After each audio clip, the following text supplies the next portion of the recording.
अस्सलाम वालेकुम friends, parts of speech part number 6 के साथ मैं दानियाल आरिफ एक दफ़ा फिर आपके सामने हाजिर हूँ और मैं डीज एजुकेशन हब के साथ आपके लिए लाया हूँ इंग्लिश ग्रामर का वो पोर्शन जो मुख्तलिफ टेस्ट में आता है, जिसको आप प्रिपेयर करके बआसानी तमाम टेस्ट के इंग्लिश पोर्शन को क्लियर कर सकेंगे।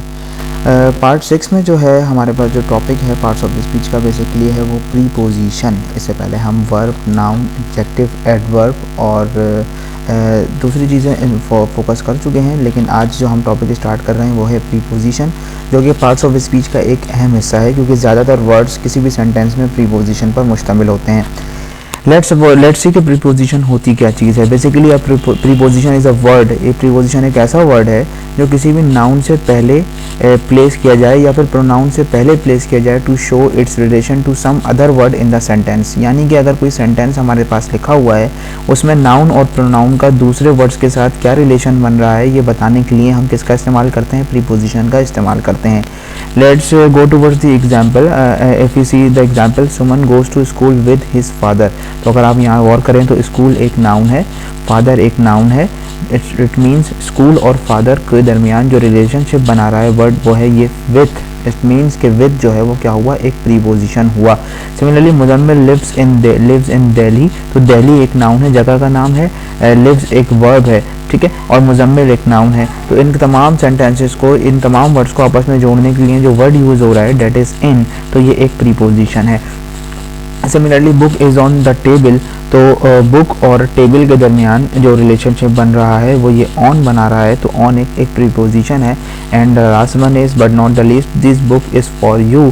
तो बुक और यू यानी कि दो नाउन्स हैं, इन दोनों के यू एक प्रोनाउन है, बुक एक नाउन है, इन दोनों के दरमियान जो रिलेशनशिप बनाने वाला वर्ड है that is for, and for is the preposition. अगर आप गौर करें तो यहाँ पर ये प्रीपोजिशन ज़ाहिर कर रहा है, ये विथ एक ऐसा प्रीपोजिशन है जो कि ज़ाहिर कर रहा है कि ये जो सुमन है वो goes to school with his father. Suman अपने फादर के साथ स्कूल जाती है। तो यहाँ पर स्कूल और फादर और सुमन इनके दरमियान जो रिलेशनशिप बनाने के लिए वर्ड इस्तेमाल हो रहा है that is with. Come towards the next slide that is types. Preposition की टाइप्स जो मैंने डिवाइड की हैं तकरीबन वो 3 किस्म की मेन प्रीपोजिशंस होती हैं, जिसमें पहली प्रीपोजिशंस तो वो होती हैं जो किसी भी चीज़ के, किसी भी नाउन को, किसी भी प्रोनाउन की प्लेस या लोकेशन को ज़ाहिर कर रही हूँ। जैसे कि यहाँ पर हमारे पास एक एग्जाम्पल है, that book is on the table. तो बुक जो है वो टेबल पर रखी हुई है, तो ये बुक का प्लेसमेंट है, बुक कहाँ रखी हुई है, बुक का प्लेस है। तो डेट इज़ बाय ऑन जो है वो एक ऐसा प्रीपोजिशन है जो किसी नाउन के प्लेस के बारे में बता रहा हो। इसका मतलब ये है कि ये ऑन जो है वो पहली कैटेगरी में शामिल होता है, डेट इज़ प्लेस या फिर किसी भी चीज़ की location. Similarly next is movement and direction. अगर कोई चीज़ मूव कर रही है तो उसकी मूव किस तरह से कर रही है, वो किसी के साथ चल रही है, किसी के अगेंस्ट चल रही है, किसी के ऊपर से गुजर रही है या किसी के नीचे से जा रही है। जैसे कि ट्रेन अगर ब्रिज के नीचे से जा रही है तो नीचे से जाने के लिए हम वर्ड इस्तेमाल करते हैं अंडर।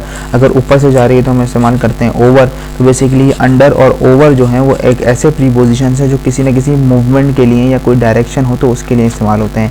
सिमिलरली टाइम, अगर मैं बात करूं कि आई वॉज बॉर्न, अगर लेट सपोज अगर हम बोलें कि भाई मैं पैदा हुआ था, लेट सपोज, या कायदे आज़म पैदा हुए थे 1876 में, तो कायदे आज़म वॉज बॉर्न इन 1876। तो यहाँ पर जो इन है वो एक टाइम के लिए 1876 के लिए जो है वो यूज़ हो रहा है। तो इसका मतलब ये कि इन जो है वो टाइम के लिए भी प्रीपोजिशन इस्तेमाल किया जा सकता है।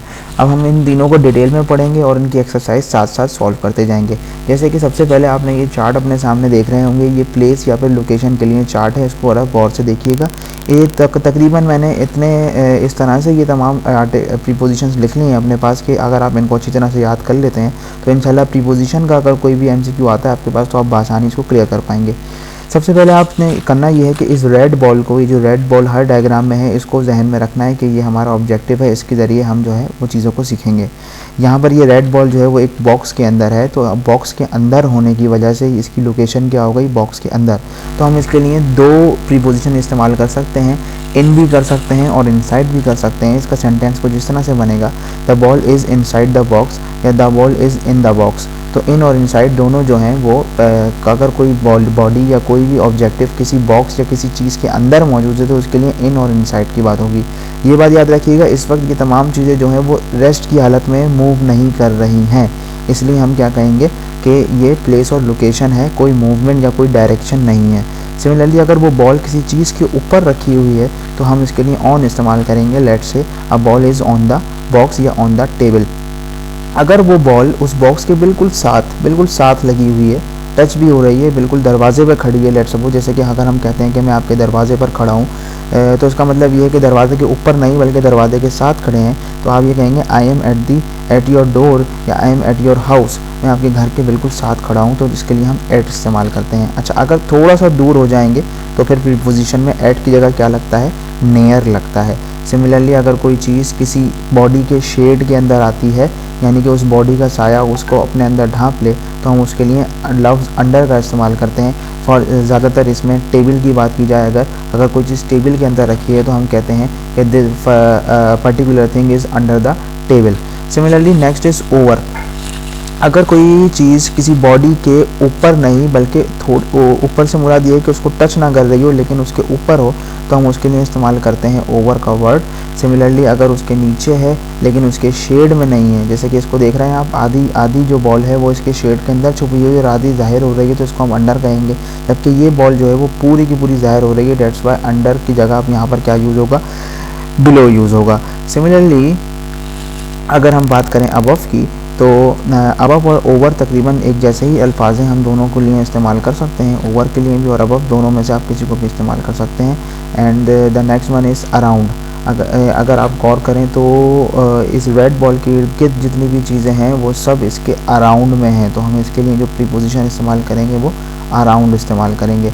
अगर कोई चीज़ किसी टनल के अंदर से गुजर रही हो, किसी टनल के अंदर से एक जगह से जाए और दूसरी जगह से बाहर आए, तो इसके लिए हम इस्तेमाल करेंगे थ्रू की प्रीपोजिशन। फॉर एग्जांपल अगर हम किसी टनल के ज़रिए सफ़र कर रहे हैं, तो जब हम टनल से गुजर रहे होंगे तो मैं कहूँगा या आप कहेंगे कि that we are moving through the tunnel, हम टनल के ज़रिए जा रहे हैं। सिमिलरली अमंग किस लिए इस्तेमाल होता है, जब कोई चीज़ बहुत सारी चीज़ों के दरमियान गिरी हो, तो उसके लिए हम इस्तेमाल करते हैं the ball is among the blue balls, the red ball is among the blue balls. Similarly अगर कोई एक चीज़ सिर्फ दो चीज़ों के दरमियान में हो, तो उसके लिए हम इस्तेमाल करते हैं between, the sentence will become a red ball is between the blue balls. ये बॉल अगर आप गौर से देखें तो ये उसकी इस बॉक्स के पीछे है और आधी छुपी हुई है, डेट्स वाई हम इस्तेमाल करेंगे बिहाइंड। और ये बॉल इस बॉक्स के आगे है तो हम इस्तेमाल करेंगे इन फ्रंट ऑफ। उम्मीद करता हूँ कि ये सारी चीज़ें आपको समझ में आ गई होंगी। बढ़ते हैं एक्सरसाइज की जानिब। अगर आप गौर करें तो द कैट जो है वो आधी नज़र आ रही है, आधी छुपी हुई है, इसका मतलब ये है the cat is under the box, तो हम यहाँ पर इस्तेमाल करेंगे अंडर का अल्फाज। The bird is dash the box, bird जो है वो दो बॉक्सेस के दरमियान में है, तो दो के लिए हम इस्तेमाल करेंगे between. The cat is dash the box, cat जो है वो बॉक्स के अंदर है, बॉक्स के शेड के अंदर नहीं है बल्कि बॉक्स के अंदर खुद बैठी हुई है, तो हम इसके लिए इस्तेमाल करेंगे इन द बॉक्स। इन नहीं होता, इनसाइड होता, तो हम इनसाइड भी लिख सकते थे। इस वक्त जो बर्ड है वो बॉक्स के ऊपर बैठी है, तो the bird is on the box, और इसमें जो कैट है वो बॉक्स के सामने खड़ी है, तो the cat is in front of the box. Similarly next exercise हमारे सामने है, इसको आपने पॉज कर लेना है। पॉज करने के बाद ये तमाम जो सेंटेंसेस हैं इनको आपने सॉल्व करना है। इनके जो हिंट्स हैं वो मैंने यहाँ लिख दी हैं, इन्हीं में से जो है वो कुछ अल्फाज हैं जो इन डैश में कंप्लीट होंगे। इस डायग्राम को गौर से देखिए। एक एग्जांपल दे देता हूँ, there are 2 chairs and a piano dash the living room. ये कह रहे हैं कि देयर आर तकरीबन 2 चेयर्स हैं और एक पियानो है लिविंग रूम के अंदर है, इसलिए यहाँ पर इस्तेमाल होगा in the living room. Similarly दूसरा, तीसरा, चौथा, पांचवा, छठा एंड सातवां एंड आठवां, ये आठों के आठों आपने सॉल्व करने हैं। इसके आंसर्स मुझे कमेंट में बताने हैं, और अगर इसमें से कुछ भी समझ में नहीं आए तो मुझसे कमेंट में पूछ लेना है, मैं आपको इसका जवाब दे दूँगा। अब जो बारी है वो है मूवमेंट और डायरेक्शन के प्रीपोजिशन की। अगर कोई चीज़ मूव कर रही है तो उसके मूवमेंट में हम कौन कौन से प्रीपोजिशन इस्तेमाल कर सकते हैं, उसके लिए चार्ट आपके सामने मौजूद है। अगर कोई बॉल किसी रोड के साथ मूव कर रही है, यानी कि रोड की डायरेक्शन में मूव कर रही है, या तो इधर, तो हम इस्तेमाल करेंगे अलोंग का वर्ड। द बॉल या the car is running along the road, the bike is running along the road, या the boy is running along the road, या boy is walking along the road. लेकिन अगर कोई चीज़ road को cross कर रही है, यानी कि इस साइड से इस तरफ आ रही है, लेट्स सपोज ये बॉल अगर इधर होती और यहाँ से इधर आती, तो इसके लिए मैं अल्फाज यूज़ करता अक्रॉस द रोड। तो जब भी हम एक जगह से दूसरी जगह पार करके जाते हैं तो उसके लिए अल्फाज यूज़ करते हैं अक्रॉस। हम जब दरिया पार करके एक साइड से दूसरी जगह जाएंगे तो अक्रॉस द रिवर, लेकिन जब दरिया के साथ मूव कर रहे होंगे तो अलोंग द रिवर। ठीक है। सिमिलरली अगर कोई बॉडी दूसरी बॉडी को फॉलो कर रही है, सॉरी फॉलो नहीं कर रही बल्कि एक बॉडी अपनी जगह पर मौजूद है, दूसरी बॉडी उसकी तरफ जा रही है, तो हम इस्तेमाल करेंगे उसके लिए towards that body. Let suppose ये बॉल बी है, ये बॉल ए है और ए मूव कर रही है बी की तरफ, तो मैं कहूँगा the ball A is moving towards ball B. सिमिलरली अगर दो बॉल्स हैं या दो बॉडीज़ हैं वो एक दूसरे के मुखालिफ चल रही हैं, बिल्कुल उलट चल रही हैं, अगर एक बॉडी इस तरफ जा रही है तो दूसरी बॉडी दूसरी तरफ जा रही है, यानी कि दोनों एक दूसरे के मुखालिफ सिम्त में चल रही हैं, तो इसके लिए हम इस्तेमाल करते हैं अपोजिट का word, opposite to the dead ball. Similarly अगर कोई चीज़ बॉक्स के या किसी भी ऐसी चीज़ के अंदर जिसके अंदर गहराई मौजूद है उसके अंदर जा रही है तो मैं ये कहूँगा इनटू। अगर गौर करें तो इन तमाम एग्जांपल्स में तमाम जो बॉडीज़ हैं या जो बॉल्स हैं वो मूव कर रही हैं, इसलिए यहाँ मूवमेंट और डायरेक्शन की बात की गई है।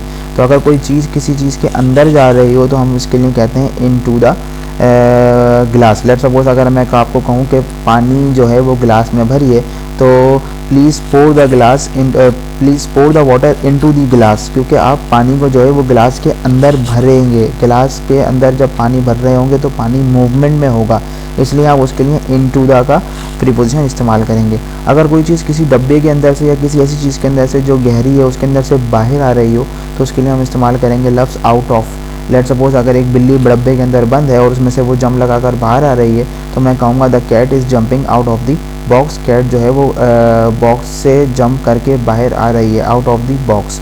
सिमिलरली अगर कुछ ऊपर की तरफ जा रही है तो अप और नीचे की तरफ आ रही है तो डाउन।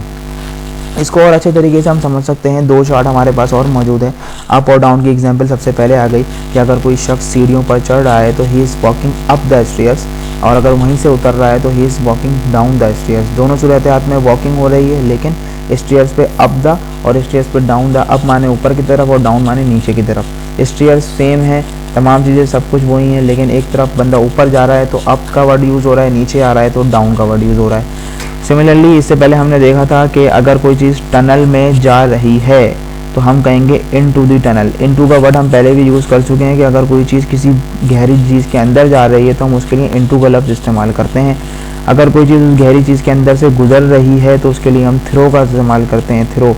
और जब उस गहरी चीज़ में से यानी कि उस चारों तरफ से ढकी हुई चीज़ से कोई चीज़ बाहर आ रही होती है तो हम उसके लिए आउट ऑफ का इस्तेमाल करते हैं, जैसे कि हमने यहाँ पढ़ा था ये आउट ऑफ। जब कोई चीज़ अंदर से बाहर आएगी तो आउट ऑफ हो जाएगा, जब कोई चीज़ बाहर से अंदर जाएगी तो इनटू हो जाएगा, और उस दौरान जब वो अंदर मूव कर रही होगी तो हम कहेंगे थ्रो। जैसे कि देखें आप, जब बाहर से अंदर की तरफ जा रहा है टनल में ये शख्स तो इनटू, जब अंदर मूव कर रहा है तो थ्रो, और जब अंदर से बाहर आ रहा है तो आउट ऑफ। सिमिलरली अगर ट्रेन ब्रिज के नीचे से जा रही है तो अंडर द ब्रिज, एंड अगर कोई शख्स ब्रिज के ऊपर से मूव कर रहा है तो ओवर द ब्रिज। अगर कोई शख्स दुकान की तरफ जा रहा है तो की तरफ के लिए हम इस्तेमाल करते हैं टूवर्ड्स का लफ्ज़, टूवर्ड्स दी शॉप या टूवर्ड्स दी हाउस। सिमिलरली जब वो शख्स उस दुकान के पास से गुजर रहा हो तो he is walking past the shop, क्योंकि वो अब दुकान का अपने पीछे छोड़ने वाला है, इसलिए हम लफ्ज़ इस्तेमाल करते हैं पास्ट का। अक्रॉस वर्ड में आपको पहले भी बता चुका हूँ कि जब आप रोड के एक तरफ से दूसरी तरफ जा रहे होते हैं तो उसके लिए हम इस्तेमाल करते हैं अक्रॉस। सिमिलरली अगर आप रोड के साथ साथ चल रहे हैं तो उसके लिए हम इस्तेमाल करते हैं अलोंग का वर्ड, और जब आप किसी के इर्द गिर्द घूमते हैं तो उसके लिए हम इस्तेमाल करते हैं अराउंड का वर्ड। मैं आपको हो सके तो ये दो चीज़ें जूम करके दिखा देता हूँ। इसमें ये along, he is walking along the street, तो ये रोड के साथ साथ चल रहा है, और he is walking around the tree, अगर आप ट्री के इर्द गिर्द या किसी भी चीज़ के इर्द गिर्द घूम रहे होते हैं तो उसके लिए हम अराउंड का वर्ड इस्तेमाल करते हैं। इसी की कुछ एक्सरसाइज है हमारे पास, थोड़ी बहुत चीज़ें मैं आपको सॉल्व करा दूंगा, बाकी आपने खुद स्क्रीन को पॉज करके सॉल्व करना है ताकि आपकी एक अच्छी सी एक्सरसाइज हो जाए। When the class finished I open the door and walked dash the room. इन्होंने कहा कि जब क्लास फिनिश हो गई तो मैंने दरवाज़ा ओपन किया और वॉक्ड डैश द रूम, जाहिर सी बात है रूम से बाहर आऊँगा तो walked out of the room, मैं रूम से बाहर आ गया तो out of the room.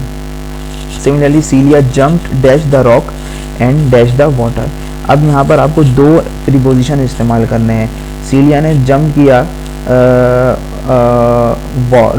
Rock से और उसके बाद वाटर में गई, तो क्या हुआ, जंप्ड के लिए हमेशा हम क्या इस्तेमाल करते हैं, ऑफ। ऑफ का प्रीपोजिशन कब इस्तेमाल होता है, जब आप किसी चीज़ से अपना कनेक्शन कट कर रहे हो तो वहाँ पर OFF की बात आती है। तो ये सीलिया जब जंप कर रही थी तो इसका पत्थर से कनेक्शन कट ऑफ हो रहा था, इसलिए हम यहाँ यूज़ करेंगे Celia jumped off the rock into the water, क्योंकि वो पानी के अंदर जा रही थी। तो दूसरा लफ्ज़ क्या इस्तेमाल होगा यहाँ पर, इनटू।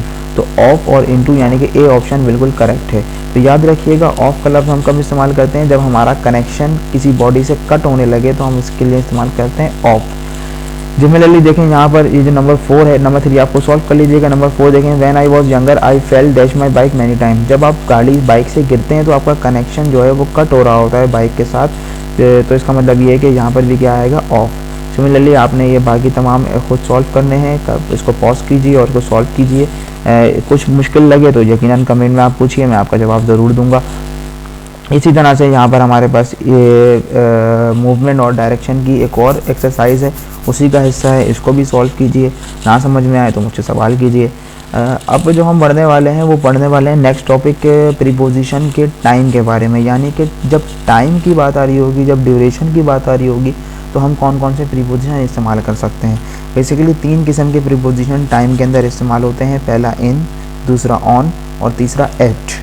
बहुत आसान है, ये जो पहला सर्कल इन का है ये सारा का सारा इनके लिए है, और ऑन के लिए ये सारे के सारे, और एट के लिए ये बीच वाले सर्कल के अंदर मौजूद है। यानी कि अगर आप सेंचुरी की बात करेंगे, लेट सपोज मैं आपको कहता हूँ कि जो जितनी भी डेवलपमेंट हुई है वो 21st सेंचुरी के अंदर हुई है, तो all the development is made in the 21st century. कि जब सेंचुरी की बात करते हैं तो आप हमेशा किसका क्या लगाते हैं, इन लगाते हैं, ऑन या एट नहीं लगा सकते। इस तरह से जब आप डिकेड्स की बात करते हैं, यानी कि 1990s में या 1980s में या 1970s में, तो हमेशा आप किसका इस्तेमाल करते हैं, इन इस्तेमाल करते हैं, इन द 1990s। अगर आपको कहा जाए कि आप कब पैदा हुए थे, तो आप अगर आप ये बताना चाह रहे हैं कि मैं 90s में पैदा हुआ था, तो आप बताएंगे आई वॉज बॉर्न इन 90s। ये नहीं कहेंगे I was born on 90s या आई वॉज बॉर्न एट 90s, बल्कि आप कहेंगे I was born in 90s। तो सेंचुरीज़ के लिए भी इन इस्तेमाल होगा, डिकेड्स के लिए भी इन इस्तेमाल होगा। सिमिलरली अगर आपके सेंटेंस में कोई साल की बात होती है, 2018 या 1492 या 1722 या 2023, तो आप पूरे साल के लिए क्या इस्तेमाल करेंगे, इन इस्तेमाल करेंगे। लेट्स सपोज अगर आप कहते हैं आई वॉज बॉर्न इन 1997, तो आप कहेंगे in, not on, not at. आप ये नहीं कह सकते कि I was born on 1997, this that is incorrect according to the situation of the preposition. आप ईयर्स के लिए भी क्या यूज़ करेंगे, इन यूज़ करेंगे। सिमिलरली अगर आपके सेंटेंस में किसी सीज़न का जिक्र होता है, लेट्स सपोज स्प्रिंग, विंटर या समर या ऑटम, तो आप उस पूरे सीज़न के लिए भी क्या इस्तेमाल करेंगे, इन इस्तेमाल करेंगे। लेट्स सपोज अगर आप ये कहना चाह रहे हैं कि आप जो है वो सर्दियों में पाकिस्तान जाएंगे या पाकिस्तान आएंगे, तो आप ये कहेंगे I will come to Pakistan in winter, not on winter, not at winter, बल्कि इन विंटर। सिमिलरली अगर किसी मंथ का नाम लिया जाएगा, जैसे कि मार्च या जुलाई या जून या फरवरी या दिसंबर, जो भी नाम आप मंथ का लेते हैं, तो मंथ के लिए भी क्या लगाएंगे, इन लगाएंगे। लेट्स सपोज अगर आप कहते हैं कि आप जुलाई में पैदा हुए, तो आप ये कहेंगे I was born in July, not I was born on July, not I was born at July, बल्कि आप कहेंगे आई वॉज बॉर्न इन जुलाई। अच्छा, इसके साथ कुछ कंडीशनल केसेस हैं कि जब भी मॉर्निंग, आफ्टरनून और इवनिंग ये 3 लफ्ज़ होंगे, तो इनके और मॉर्निंग के दरमियान में क्या लगेगा, दा ज़रूर लगेगा। तो आप ये कहेंगे I wake up in the morning, या I wake up in the afternoon, या I wake up in the evening. तो मॉर्निंग, आफ्टरनून, इवनिंग ये आपको याद रखने हैं। इनसे पहले हमेशा इन लगता है, लेकिन इनके दरमियान में क्या ज़रूर लगता है, दा ज़रूर लगता है। अब बात करते हैं कि वो कौन सा टाइम होगा जिसमें ऑन इस्तेमाल होगा। बहुत आसान है दोस्तों। डेज ऑफ द वीक, अगर दिन में पूरे हफ्ते के किसी भी दिन का नाम लिया जाए, जैसे कि Thursday, Friday, Tuesday, Wednesday, Monday, तो हमेशा ऑन का इस्तेमाल किया जाएगा। लेट्स सपोज अगर आप कहते हैं कि आप कल नहीं आएंगे, तो ये कह सकते हैं I will not come on tomorrow, या I will not come on Thursday. यानी कि अगर आप जुमेरात को नहीं आना चाह रहे, तो I will not come on Thursday. ये नहीं कहेंगे I will not come in Thursday या I will not come at Thursday, बल्कि आप कहेंगे I will not come on Thursday.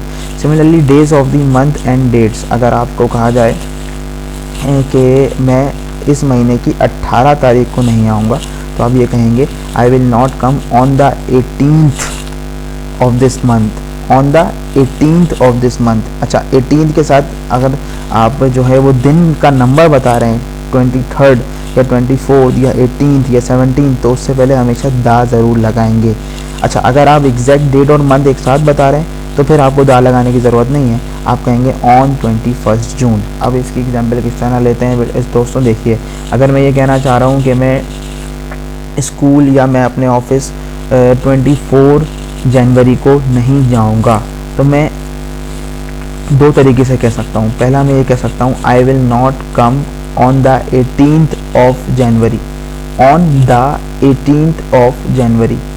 अगर मैं ये कहना चाहूँ कि आई विल नॉट कम ऑन 24 या 18 जो भी कहना चाहे, आई विल नॉट कम ऑन 24 जनवरी, तो अब आप क्या कर सकते हैं कि जब आप 24 जनवरी पूरा नाम लेंगे तो ऑन ऐसे ही लगाएंगे, और जब आप 24 जनवरी नहीं बल्कि आप कहेंगे 24th, I will not come on the 24th of the January, तो उससे पहले आप दा लगाएंगे। ठीक है।